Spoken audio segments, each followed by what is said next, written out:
जिस टाइम मैं सरपंच बनी उस टाइम मेरे गांव की हालत बहुत दयनीय थे। ना रास्तों की व्यवस्था, ना पानी की व्यवस्था, ना कोई फिरने की व्यवस्था। गांव का सरकारी स्कूल भी बहुत ही दयनीय हालत में था। जो भी हमारी सरकारी संस्थाएं गांव में होती हैं उनकी हालत ठीक नहीं थी। तो 2016 में जब मैंने चार्ज लिया, तो क्योंकि मैं शिक्षा से संबंध रखती हूँ, मैं खुद एक शिक्षिका हूँ, इसलिए सबसे पहले ध्यान मैंने शिक्षा की तरफ दिया और जो हमारे गांव का स्कूल है उसको मॉडल स्कूल के रूप में विकसित किया। मैं खुद भी अपने गांव के स्कूल में जाकर कक्षाएं लेती हूँ और जो भी कमी मुझे स्कूल में दिखाई देती है मैंने उसे पूरी करने का भरपूर प्रयास किया। तो मैंने अपने घर से खुद 2 कंप्यूटर और 1 प्रिंटर स्कूल में डोनेट किया। इसके अलावा स्कूल में पीने की पानी की व्यवस्था, लड़के और लड़कियों के लिए अलग अलग वॉशरूम की व्यवस्था, एक स्कूल का ब्यूटिफिकेशन, जैसे कि हम आज प्राइवेट स्कूलों में देखते हैं, और उनके बैठने के लिए जैसा कि हम जनरली देखते हैं सरकारी स्कूलों में बच्चे टाट पट्टी पर बैठते हैं, लेकिन मैंने अपने स्कूल में उन बच्चों के लिए बेंचेस तैयार करवाए। आज हमारे गांव के सरकारी स्कूल में सभी बच्चे बेंचों पर बैठते हैं। तो दूसरे नंबर पे मैंने अपने गांव की आंगनवाड़ी को भी एक आदर्श आंगनवाड़ी के रूप में विकसित किया। वहाँ पर पूरा इंफ्रास्ट्रक्चर जो होना चाहिए था वो अवेलेबल करवाया। मेरे चार्ज लेने से पहले जो हमारी आशा बहनों और ANM बहन जी होती थी वो अपने घरों में बैठ के ही कागजी काम पूरा करके आगे भेज देती थी, जबकि हमारे गांव में हेल्थ सेंटर की बिल्डिंग बनी हुई थी लेकिन वो पूरी तरह डैमेज और लॉक बंद थी। पर जैसे ही मैंने चार्ज लिया तो मैंने उन बहनों की मीटिंग ली और उनको ये बताया कि आप घर में नहीं बैठेंगे, आपको हेल्थ सेंटर पर ही बैठना पड़ेगा। हमने हेल्थ सेंटर की अच्छे से मरम्मत कराई, लाइटिंग, पानी की व्यवस्था कराई और वहाँ पर उनके बैठने के लिए पूरी सुविधाएं उपलब्ध कराई।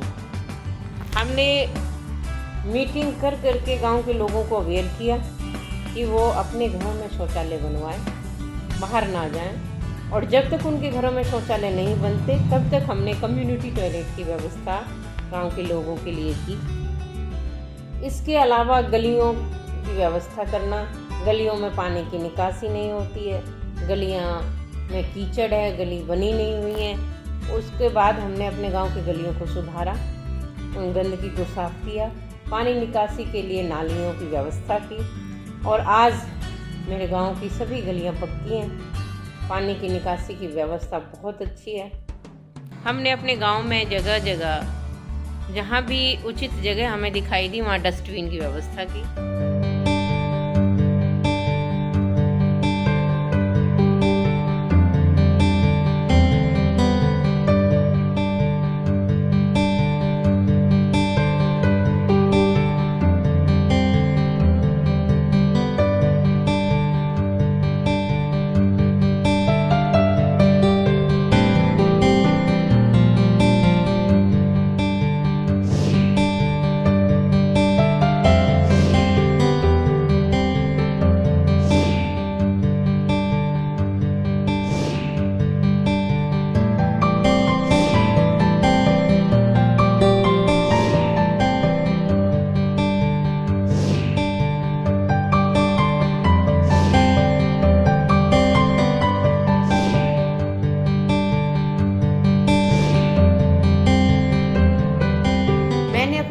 टाइम में, कॉलेज टाइम में स्कूल टूर्नामेंट हो या यूनिवर्सिटी के गेम्स हो या ओपन कंपटीशन हो, हर लेवल पे मैंने मेडल प्राप्त किए हैं और नेशनल लेवल पर मैं 3 बार राष्ट्रीय पदक विजेता रही हूँ योग से।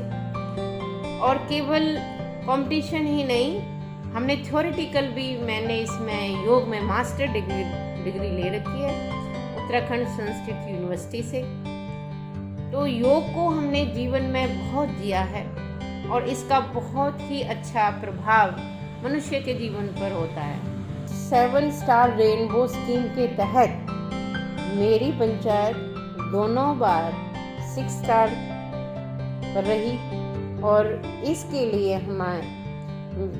लिए पंचायत को पहली बार माननीय गवर्नर हरियाणा सरकार ने गवर्नर हाउस में बुलाकर सम्मानित किया और दूसरी बार 6 स्टार पाने पर कृषि और पंचायत मंत्री केंद्र सरकार श्री नरेंद्र तोमर जी ने हमारी पंचायत को सम्मानित किया।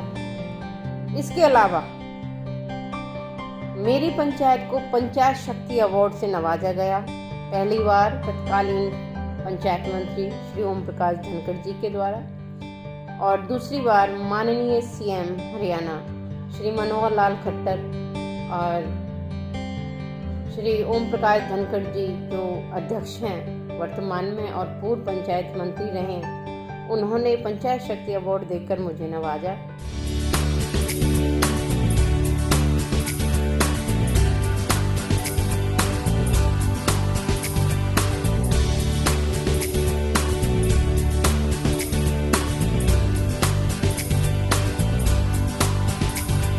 जब ये पढ़ी लिखी पंचायतें आई तो हमने देखा कि काफ़ी पढ़े लिखे लोग इसमें आ गए।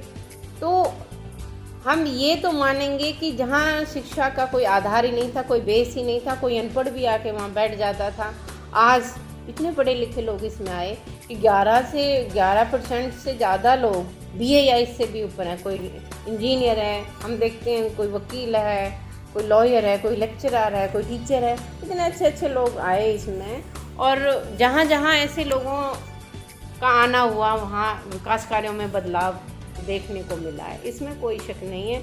तो मैं बहुत सराहना करना चाहूँगी कि हरियाणा सरकार ने इस तरह का फैसला लिया और इसके रिज़ल्ट, इसके परिणाम भी आज हमारे सामने हैं।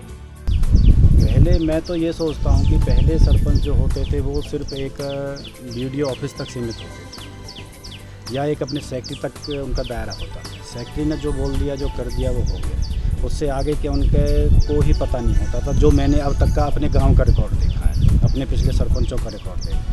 लेकिन हम चाहते हैं कि हमें आगे चल के भी कुछ काम करना चाहिए।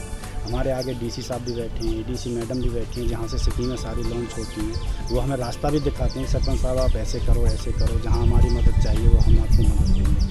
लेकिन ये पढ़े लिखे सरपंच की ही बदौलत है कि जो आज गांव में विकास हो रहे हैं। अच्छा बुरा भी वो देखते हैं।